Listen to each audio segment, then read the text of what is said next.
I would say first that there's no rush. There's not somewhere we have to be by a certain time when it comes to our growth, our development. And so I would just remind everybody that you're not behind. You don't have to catch up to anybody because no one has this figured out. No one has this locked down and perfect. So there's not a rush.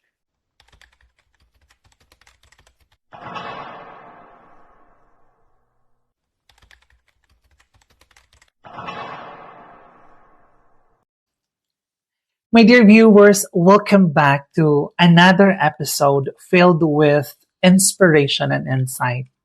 I had a pleasure of sitting down with a truly remarkable guest.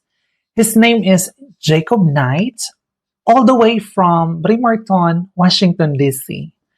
Jacob is a passionate and dedicated 25 years old elementary school teacher.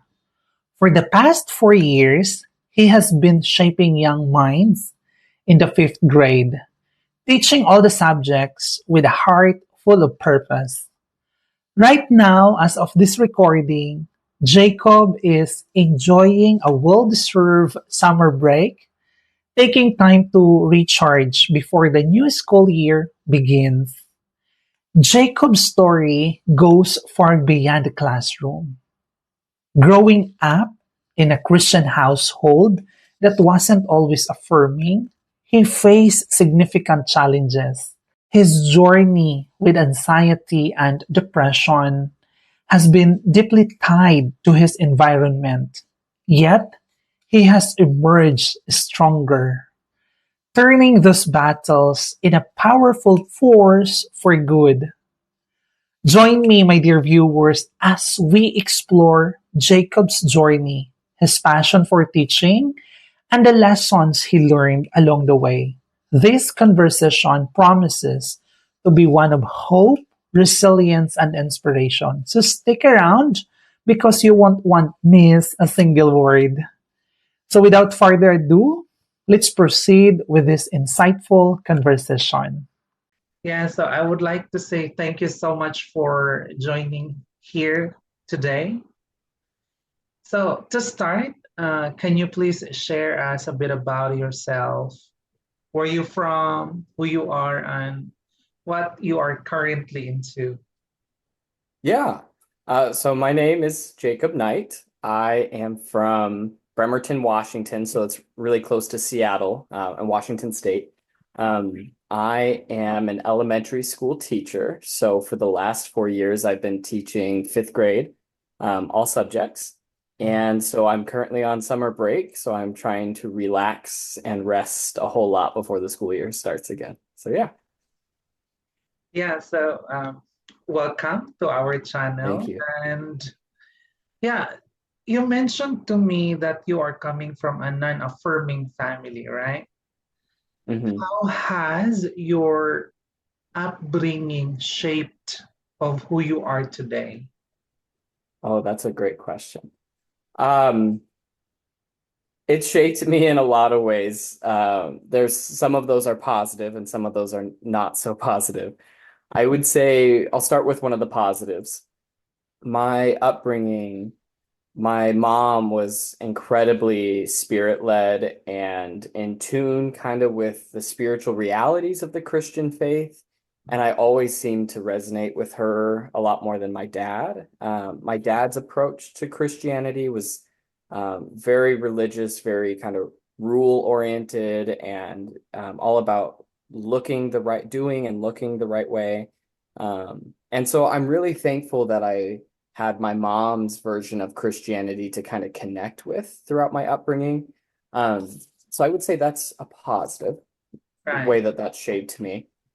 And a, a negative way in which it impacted me um, is that because of just how homophobic and how non-affirming the upbringing that I had was, especially on my dad's side, um, I didn't feel safe enough to come out as gay until I was 24 years old. So it robbed me of 24 years of typical sexual normal development as a human being. I wasn't offered the same, I couldn't take my boy crushes to dances. I couldn't, go on dates. All the things that straight people get without thinking about it, I that was taken from me. And so I would say that's probably the most negative impact of my upbringing with the Christian faith was it took me 24 years to realize that God loved me still. Yeah. Right, right. Yeah. Yeah. So you mentioned that you are an elementary teacher, right? Hmm. Hmm. So you have a profound impact on young lives. Hmm. How has your faith influenced your approach to teaching and nurturing your young learners? Oh, what a great question. They're very connected. So I try to be as spirit-led as I can, and that applies to my classroom. I trust in the spirit to kind of lead the timing of my instruction, the pacing of what I'm teaching, specific connections with students. Those things are all really, I really rely on God to lead me in those moments, which students need help with certain issues and whatnot. I always, before the classroom, before I meet my students, I always pray over their individual desks and their spots.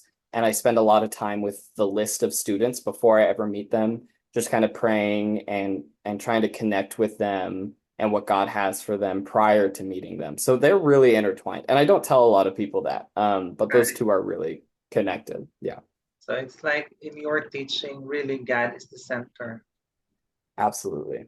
Without right? a doubt. Yeah. Yeah. So looking back, how your faith transformed your approach to life, especially Mm. managing, let's talk about stress and anxiety. Yeah. Yeah. I I think the first time that I ever really experienced severe anxiety, I had a panic attack when I was a freshman in college. Hmm. And that was new to me, that I had never experienced a panic attack before. And it was what was so disorienting about it was that I took so much pride in my ability to stay regulated and to stay calm. And so to have my body like fight against me was so new. And I would say my faith has been an important factor in how I show up for myself and how much grace that I give myself when it comes to anxious or stressful situations. At the very end of the day, I can count on God to remind me to be kind to myself. So, Right. yeah. Yeah. So during that period of time, how do you realize that you are already having this anxiety? Oh, I don't realize it all the time. Sometimes when I begin to spiral and I start thinking uh, really negative thoughts, those are clues to me that Uh-huh. I'm not in a place where I'm supposed to be. Right. So even today, I had a thought of how I just wanted the day to be over. And that's so not my heart, and that's so not who I am. And so when I start having thoughts like that, it tells me, oh, I'm spiraling right now, and I need to reevaluate and look at things honestly and look at the whole picture. Right. Right. Yeah. Yeah. So you mentioned that you struggled with stress and anxiety have been more of environmental rather than clinical, right? Yes. How Hmm. have you learned to recognize and manage these challenges in your daily life? Oh, great question. Great question. The biggest help has been listening to my body, which the Christian culture teaches you not to listen to your body. And most religions tell you that your body is not honest or not trustworthy. And that is so untrue. Our bodies know our situations so much better than sometimes our minds do. And so there have been so many situations and friendships with people that I've been in where these people have not had my best interests in mind. They don't really care about me, but I don't know that, but my body can feel it. And so it would get really anxious. And so it's I've been practicing listening to my body when it's getting hot, sweaty, shaky, stressed out. Those are all they're telling me environmentally that there's something around me that's making me feel unsafe. So I would say, to answer your question, learning how to listen to what my body is saying has been amazing. So it's like more of an intuition, is it? Say that again? So it's more of like an intuition, Yes, yeah, you could say that. right? Like you feel something, and sometimes, or most of the time, it really happens, Yes, yeah. right? Yeah. So, what strategies or practices have helped you maintain balance? Oh, that's a really good question. I Okay, this is gonna sound really silly. Um, but whenever I go shopping, you know how like grocery carts, Right. if you push them too fast, the wheels will start to shake. Mhm. Sometimes my body feels like the wheels on those carts when I get too overwhelmed. And so I've been practicing how to recognize when my body is overwhelmed and when I'm pushing it too far.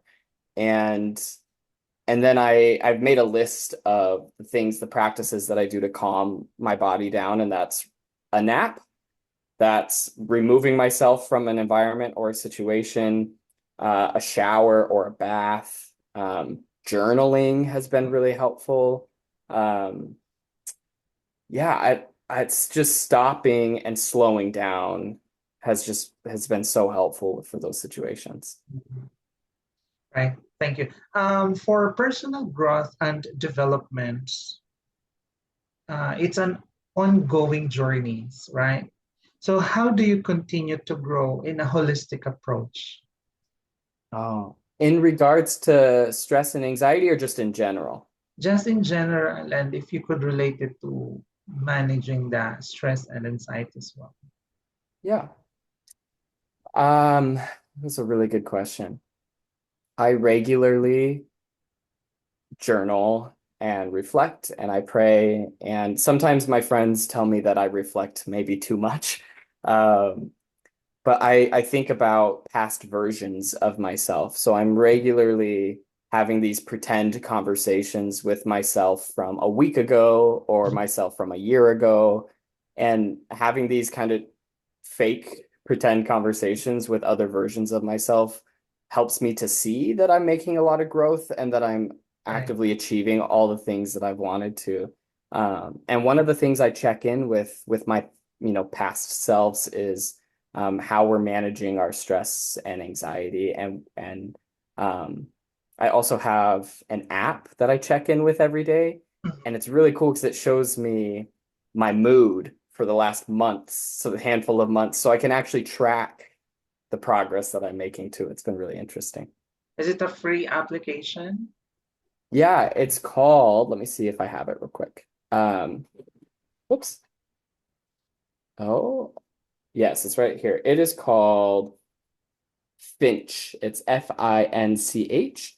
And it's kind of like a self-care app where you take care of this little creature by doing things that are good for you.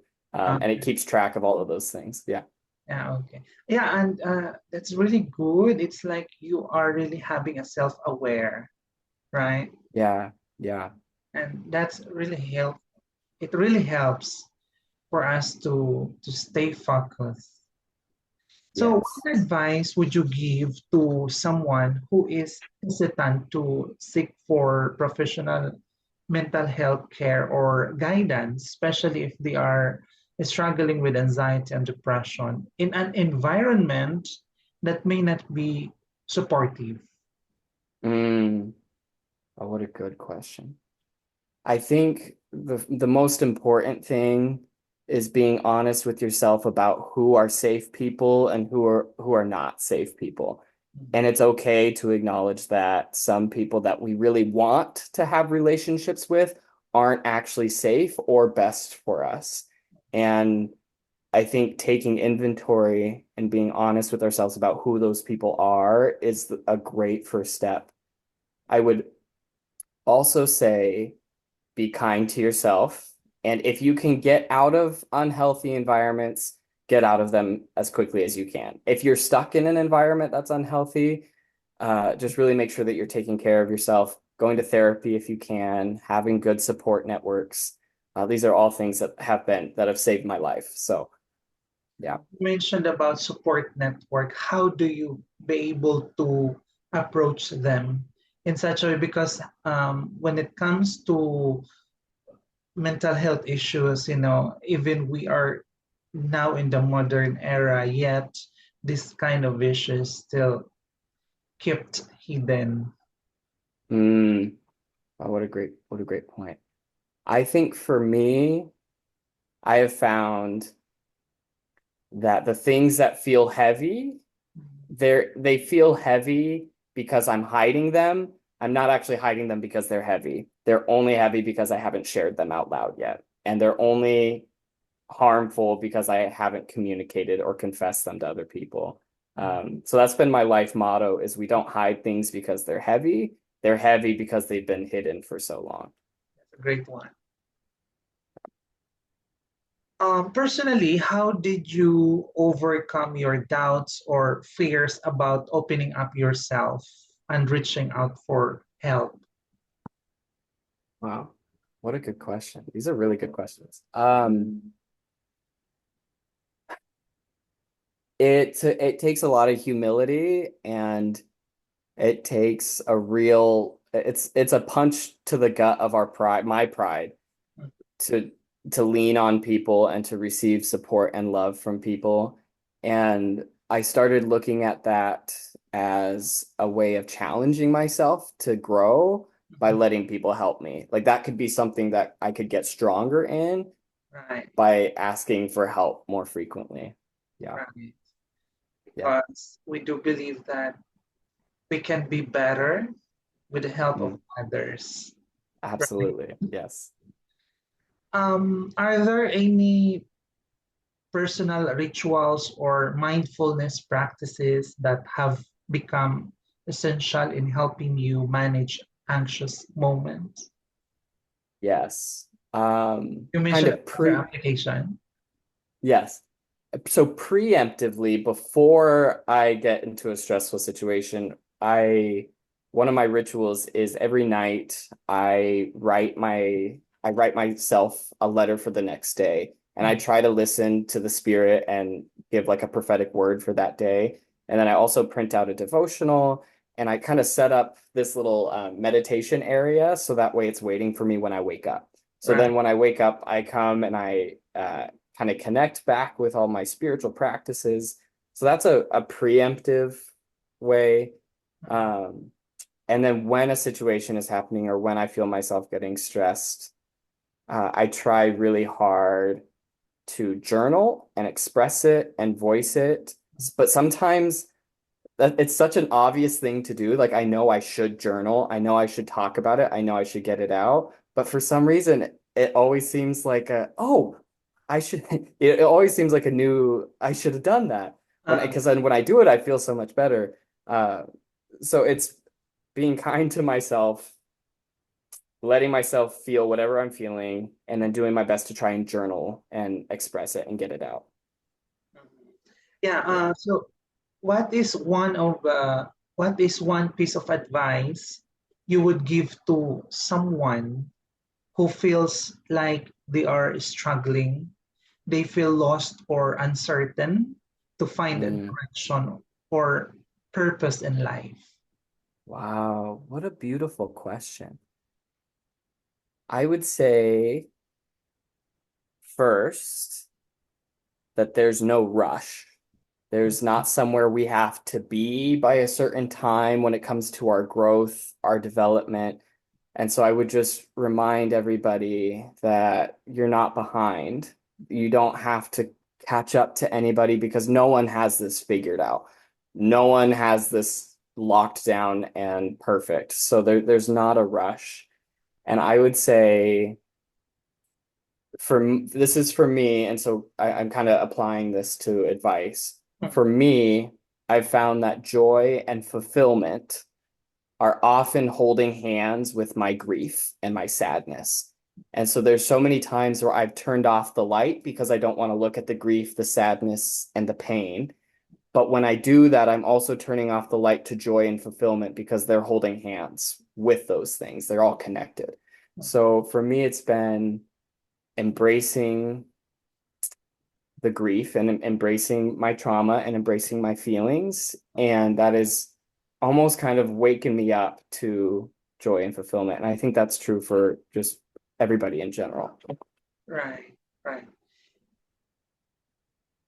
So as we conclude this discussion, looking back on your journey, what are some of the most powerful lessons you've learned about resilience and self-compassion? Wow. Oh, that's a good question. Okay, I have it. Ready?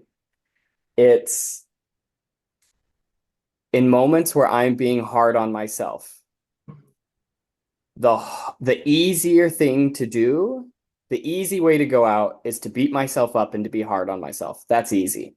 Mhm. What takes work and what's actually difficult is choosing to look at myself with love and compassion. And that's the work that has saved my life. That is the work that has brought me out of really difficult situations, is learning and realizing that it's that self-pity and shaming ourselves and giving ourselves punishments, that's easy.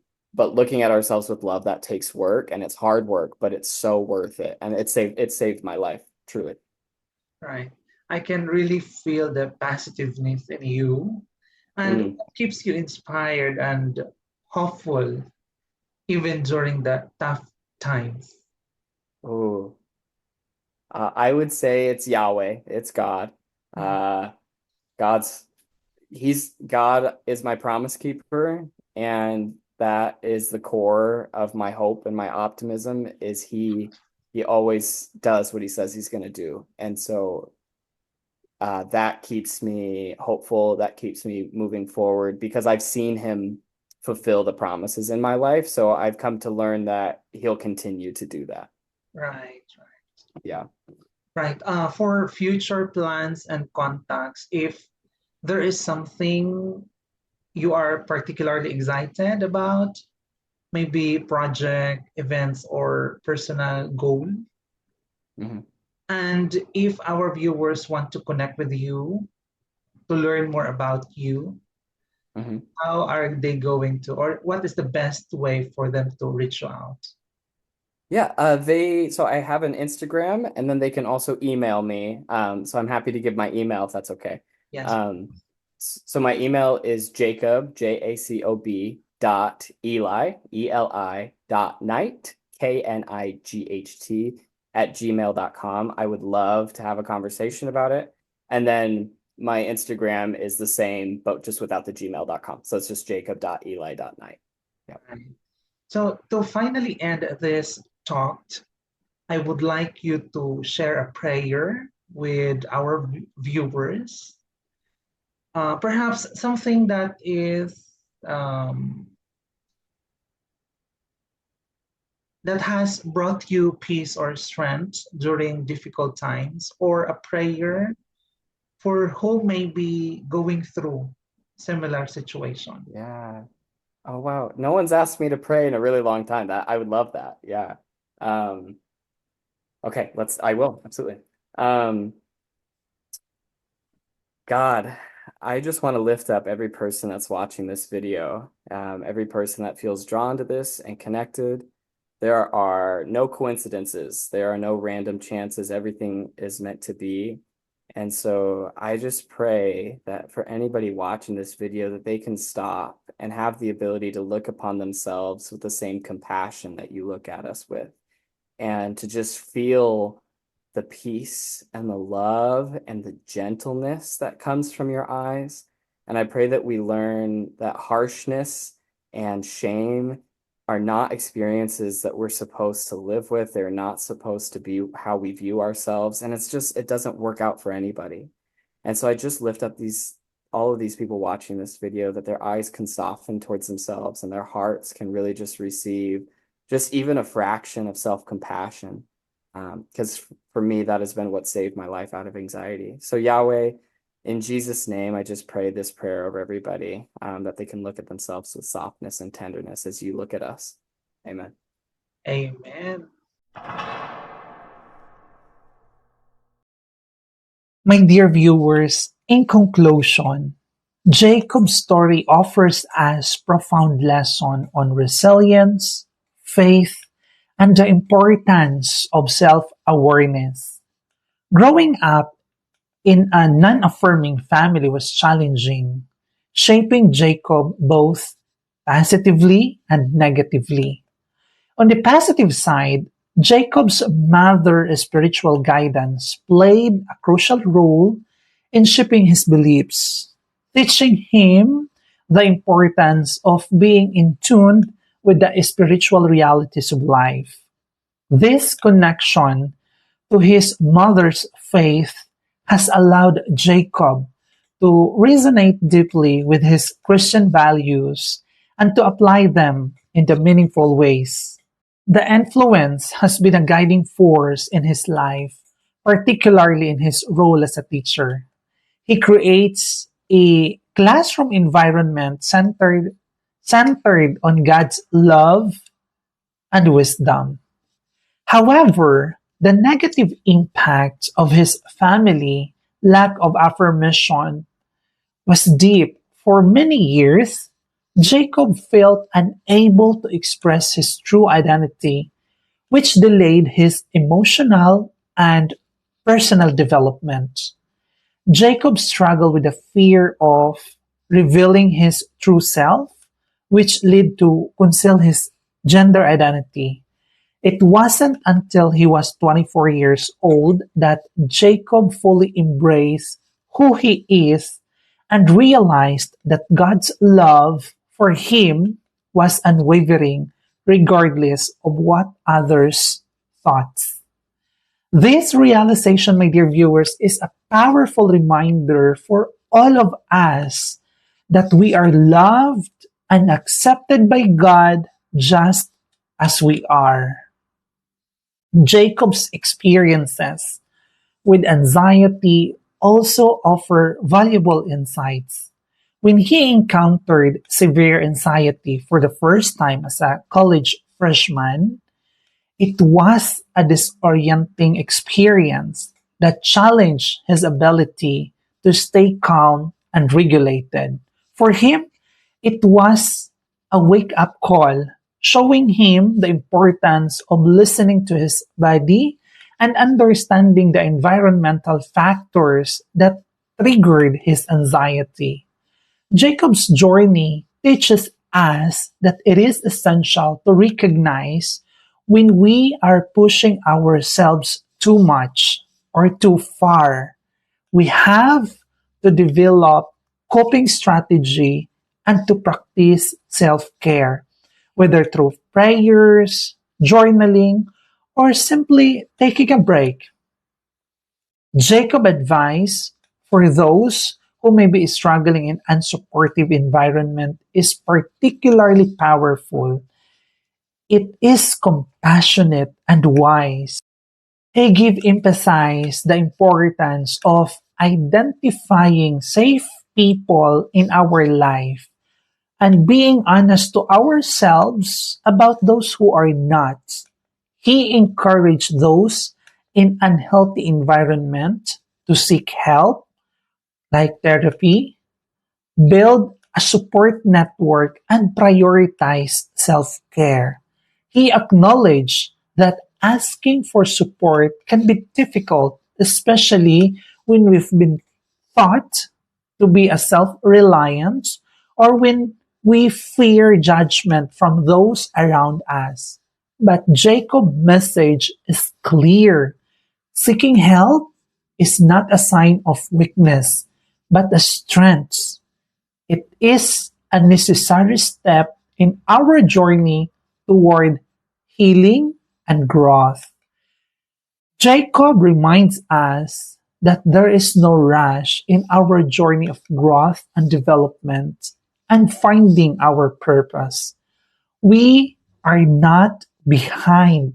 We don't need to catch up with anyone else. Growth is a personal journey and there is no set timeline for it. By embracing our feelings and traumas, we can find joy and fulfillment in life. My dear viewers, to end this conclusion, Jacob's story is one of hope, resilience, faith, and transformation. His journey from fear and anxiety to self acceptance and spiritual growth is a testament to the power of faith and the importance of surrounding ourselves with those who uplift us. For those of you, my dear viewers, watching this video, Jacob's story is a reminder that no matter where you are on your journey right now, you are not alone. And with the faith and courage, you can find your path to peace and fulfillment. If you would like to connect with Jacob, you can send him a message directly via email or follow him on his Instagram account. The email and his Instagram link is in the description below this video. My dear viewers, thank you so much. Once again, my name is Richiedon Barandino, saying that life is a journey, but always remember that you are not alone. And if you have found value in this channel and my content, please like, share, and subscribe.